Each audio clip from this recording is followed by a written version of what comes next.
Pero ahora nos metemos en otros asuntos porque el Ejecutivo ha promulgado la Ley de Medicamentos Genéricos. Estuvieron con nosotros, y ustedes lo recordarán, los representantes de las pequeñas boticas y farmacias que sentían que esta norma primero no les había sido consultada y luego era una norma que ponía en jaque buena parte del negocio farmacéutico, sobre todo de las pequeñas boticas o farmacias que operan, que trabajan en las zonas periurbanas, en las zonas urbano-marginales de las grandes ciudades. Luis Lasso es coordinador nacional de Foro Salud y yo quiero agradecerle que nos atienda tempranito esta mañana para hablar de este tema y ver qué es exactamente a lo que nos enfrentamos. Luis Lasso, ¿cómo le va? Bienvenido, gracias por acompañarnos. Muy buenos días, Carlos. Le agradezco por la invitación, a su disposición. ¿Cómo reciben en Foro Salud el hecho que farmacias y boticas estén obligadas a tener al menos 30% de stock de medicamentos genéricos? ¿Es para Foro Salud una buena o una mala noticia? En términos generales, la norma no atiende la necesidad imperiosa que tiene la población de tener medicamentos genéricos accesibles en los puntos de atención donde la mayoría de la población se atiende, que son centros de salud y hospitales del Ministerio de Salud y obviamente del resto de subsistemas públicos como de salud, la sanidad y la policía. Es notorio que en ninguno de estos subsistemas existe suficiente medicamento, siempre hay escasez, siempre hay medicamentos ausentes y obliga a la población a salir a la calle a comprar con gasto de bolsillo. Entonces, la norma no garantiza ese punto clave que es la entrega de medicamentos en el mismo punto de atención que es donde la población es atendida. Ese punto es muy importante, Luis. Pero al mismo tiempo quería poner sobre la mesa y ponerlos a tu consideración algunos de los argumentos que nos dieron los representantes de las farmacias de barrio, las farmacias pequeñitas, respecto a esta norma, Luis. Por ejemplo, ellas decían que el público de esas bodegas no acude en busca de los genéricos que esta lista establece. Si acude por algunos de ellos, acude por algún panadol, alguna cosa menor y muy específica. Pero la lista de los genéricos sobrepasaba aquello que usualmente en el stock de las farmacias de barrio existe. ¿Eso es real, Lucho? Es exacto. Mire, cuando Vizcarra promulgó una norma, la 007 del año 2019, a pesar de los contratiempos que generó también por el tener una obligatoriedad, las farmacias, boticas, las cadenas también, finalmente la gente, las empresas y microempresas se adaptaron a esa norma. Ahora, hacer 10 veces el volumen de medicamentos obligatorios cuando la población no tiene medicamentos en farmacias públicas es un poco, genera suspicacia. Primero porque esta norma sale justamente de las personas del señor César Vázquez, congresista, el año 2018-2019, cuando él mismo proponía este volumen de medicamentos obligatorios en las cadenas y boticas individuales. Eso genera suspicacia, digo, porque ahora, estando en el Ejecutivo y un control, muy concreto, objetivable, de que APP conduce salud en el Congreso y salud en el Ejecutivo, con la alianza que se tiene con la señora Boluarte, es la imposición de una norma que incluso tiene que ver con intereses corporativos de empresas que justamente se ha demostrado. Hay una publicación periodística donde se ha demostrado que 3 laboratorios son los que tienen la mayor cantidad de medicamentos colocados en esa lista. Eso no ha pasado por el tamiz exhaustivo de los químicos farmacéuticos, por ejemplo. Ellos mismos lo demandan, el Colegio Químico Farmacéutico y las asociaciones de boticas y farmacias individuales. En todo el país hay como 2 o 3 de este tipo de asociaciones de químicos farmacéuticos y no dan luz verde a esta norma. Y por otro lado, tampoco los usuarios, los pacientes, han sido consultados en ningún momento respecto a esta supuesta garantía del derecho de acceso a medicamentos que el Congreso demagógicamente está planteando. De acuerdo. Es una lista muy grande y ellos ya lo han demostrado N veces. Tú mismo has entrevistado a otros representantes donde demuestran que pueden quebrar esas empresas, ¿no? Y eso genera obviamente en ellos un sinsabor y hasta zozobra, porque una multa por no tener un medicamento genérico, cuando esto no está adecuadamente normado, ¿no? Puede generar problemas a farmacias pequeñas que no tengan la capacidad financiera para poder... A las cadenas no le va a hacer ningún problema. Exactamente. El problema son con las farmacias pequeñas. Exactamente, Pero reitero, Luis. y lo vuelvo a subrayar, el problema no está ahí. El problema es la garantía del medicamento en el sistema público, que es lo que el MINSA no hace. Yo creo que das en el clavo, Luis, porque pedirle a las pequeñas farmacias que tengan un movimiento de productos o que tengan un stock primero de determinada magnitud, que además no es consumido por su público objetivo, que además en la lista hay una serie, como tú clarísimamente has dicho, una serie de productos que deben ser adquiridos en los centros de salud del Ministerio de Salud y de Salud, por decirlo menos, ¿no es cierto? Lo que van a hacer es quedarse con stock, quedarse con productos, no renovar stock y a la larga quebrar. Y yo creo que la quiebra a quien beneficia es a las grandes cadenas, Lucho. Lógico, exactamente, exactamente. Porque mire, o sea, está demostrado, así como las condiciones de salud varían según la ubicación, el lugar, dentro de una misma ciudad y obviamente entre ciudades de la capital de regiones y las zonas rurales, las zonas más alejadas de los centros metropolitanos, digamos, llamémoslo así, así como cambian las enfermedades, también cambia entonces la demanda de medicamentos. Sí, señor. No es lo mismo una botica de cadena o privada, particular, individual, MIPE, ¿no? Como les llaman también, al frente de un hospital que tiene gran rotación, posiblemente, versus una botica que esté en alguna zona lejana, urbana, periférica, ¿no? Y que obviamente no va a tener una gran rotación. ¿Cómo van a medir estas diferencias que existen entre los tipos de botica y la ubicación que tengan? O sea, el MINSA, reitero, simplemente ha pateado para adelante un problema que ahora tienen 60 días para reglamentar y donde obviamente va a haber un gran conflicto social con estas.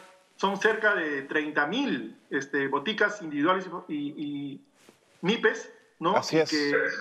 Y que lamentablemente van a obviamente socavarle su base financiera. O sea, ¿de dónde van a sacar dinero para, primero, abastecer y luego, qué pasa si es que no venden, por un lado, y qué pasa si es que viene uno y le multan, ¿no? Ante la ausencia de un determinado medicamento? Es muy grande la lista. Cuando la lista era 40 y tantos, nomás promedio de 40, tenían dificultades, pero era manejable, según la opinión de ellos mismos. Lo ha demostrado la decana del Colegio Químico Farmacéuticos de Lima. Lamentablemente la decana nacional tiene otra mirada, está apoyando la propuesta del Congreso, ¿no? Y lamentablemente incluso en el Congreso ni siquiera es la Comisión de Salud donde se ha generado el debate. La aprobación de esta apresurada promulgación de la norma ha sido en CODECO, la Comisión de Defensa del Consumidor, que no defiende en nada al consumidor. CODECO está abarrotada, ¿no?, de lobbies, ¿no?, de privados, en el sentido de los que compran y importan medicamentos, las cámaras de comercio y la industria. Sí. ¿No? Ahí no participa la población, ahí no participan o participan mínimamente los colegios profesionales. Entonces, ¿para qué nos sirve un CODECO que no defiende al consumidor, haciendo pareja con Indecopi, que también saca normas en contra de los derechos de la población y la salud? Luis, y para quien nos esté escuchando, podrían decir, bueno, qué exagerados, ¿quién va a quebrar por tener un stock importante en su farmacia? Es que para los pequeños el movimiento del stock es fundamental porque te cargas de medicamentos que no salen, pero la multa además es de 10.000 soles. Es una multa sierra local, Luis. Claro, es 10.300 soles, son 2 UITs, ¿no? Como lo ha explicado una asociación, ¿no? Una persona, una empresa, una MIPE, que tenga una multa, le está quitando un capital que ellos plantean un promedio de 30.000 soles de capital. Tiene cada botica promedio. Unas más, unas menos posiblemente, pero una multa de 5.300 soles obviamente les va a afectar severamente. Ok. No, y yo no estoy en contra de que se pueda sancionar a quien incumpla. No, claro. El problema está que las normas no pueden ser de carácter punitivo para un sector, ¿no?, generando esos niveles de inequidad ya existentes, preexistentes, entre lo que significan cadenas que no se van a ver afectadas, porque a ellas sí no las tocan, ¿no? Indecopi, que sacó normas para que estas cadenas puedan tener consultorios y puedan vender galletas y manzanas, víveres en las farmacias, se dan cuenta, o sea, por dónde está yendo la ruta de estas normas. Eso es lo que la población tiene que estar atenta y eso es lo que la población tiene que rechazar, obviamente. No pueden ellos hacer negocio, ¿no? Y los lobbies que están metidos en Indecopi, los lobbies que están metidos en la Codeco, en el Congreso, no pueden hacer negocio a costa de la salud de la población. Sin duda. Sin duda. Y reitero, y la población no es consultada. Y yo no digo que vaya a Foro Salud, pues que vayan las asociaciones de pacientes. Hay decenas de asociaciones de pacientes que permanentemente durante todo el año están demandando la falta de abastecimiento de medicamentos en los establecimientos de salud. Y a eso no se atiende. ¿Por qué el MINSA, si quiere regular la parte del mercado, estoy de acuerdo, es función y de un órgano rector regular el mercado del tema de la salud, en este caso medicamentos, como muchos otros insumos. Sin embargo, no hace nada, negligentemente, irresponsablemente, no hace nada para abastecer sus farmacias públicas con medicamentos. Como le he dicho yo muchas veces, en modo de juego y juego de palabras, si un hospital o un centro de salud tuviera medicamentos suficientes de lo que ellos recetan según el plan de de acuerdo, tenga por seguro que el resto de boticas que están fuera del centro de salud, del establecimiento de salud, cierran, se dedicarían a vender pañales, se dedicarían a vender pues perfumes, jabones. De acuerdo Luis, más. De acuerdo. ¿Por qué? Porque el derecho estaría garantizado dentro del establecimiento público. Sin duda.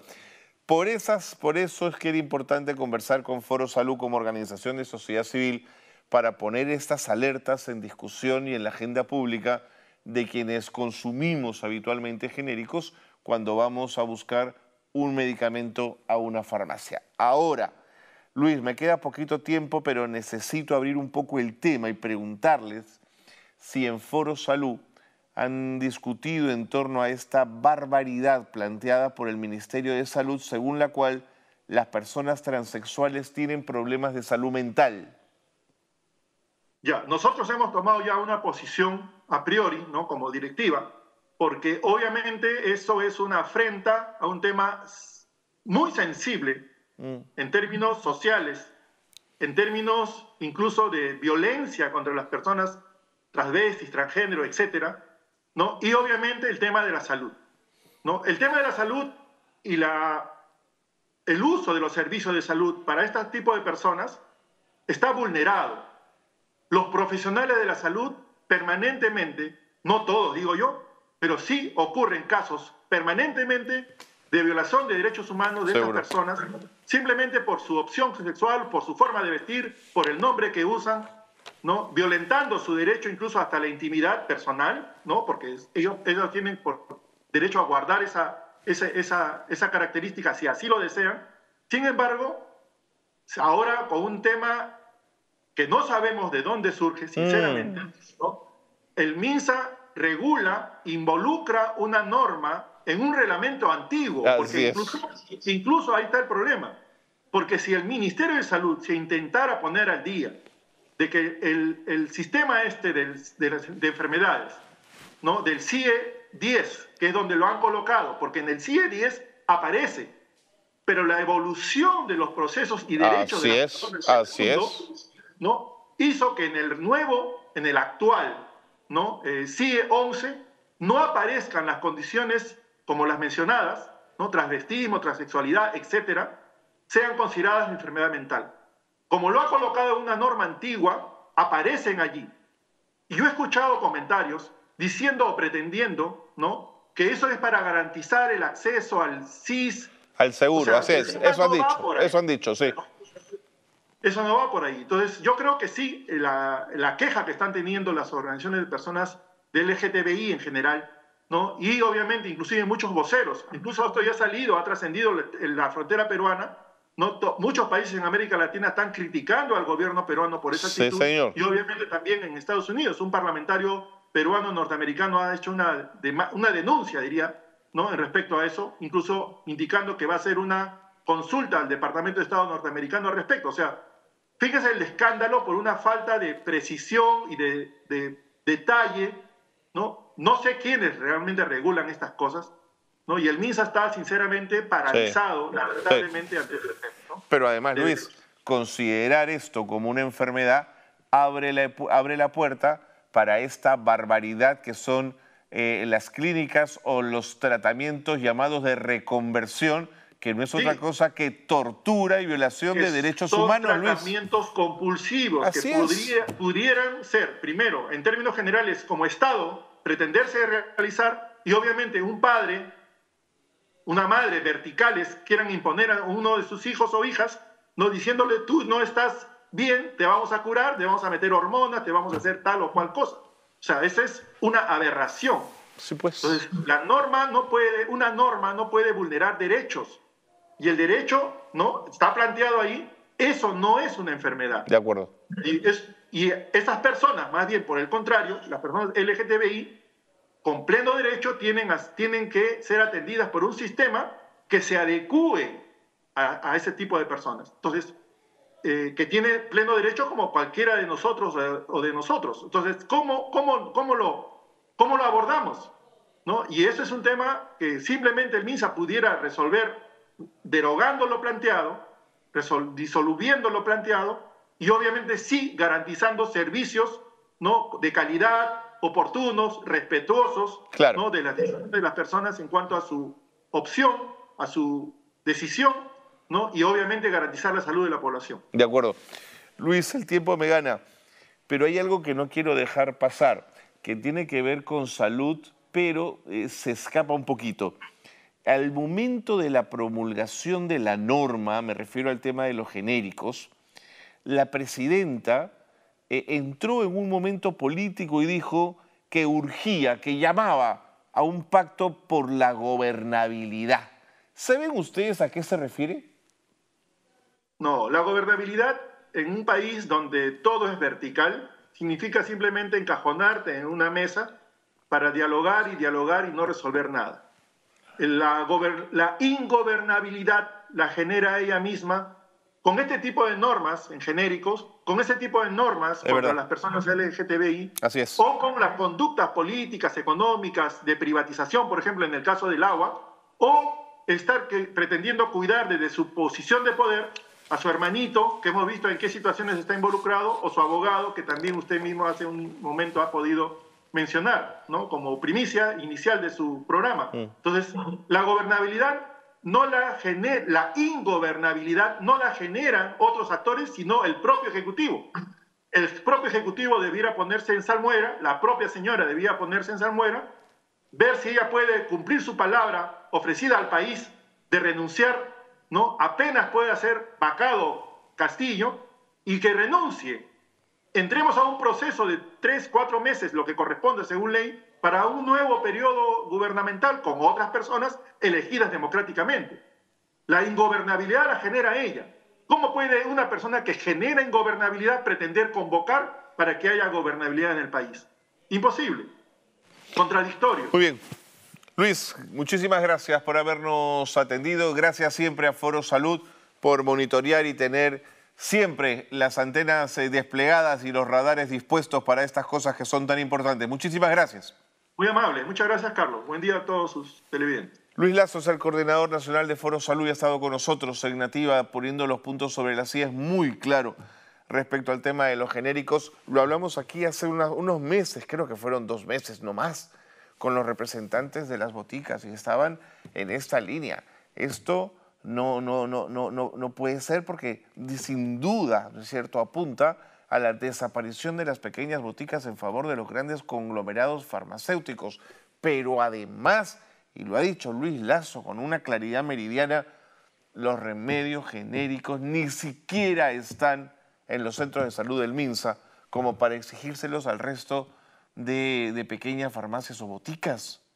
O sea, digamos, ni el propio Estado es capaz de ofrecer estas medicinas en los centros de salud. ¿Por qué con esa razón se lo pediría también a una pequeña farmacia? A la que además le voy a poner una multa de 10.300 soles, 2 UITs, si no está el remedio que yo te exijo que vendas. Remedio que además esa farmacia no vende nunca, porque su público no compra allí esos remedios. Es de lo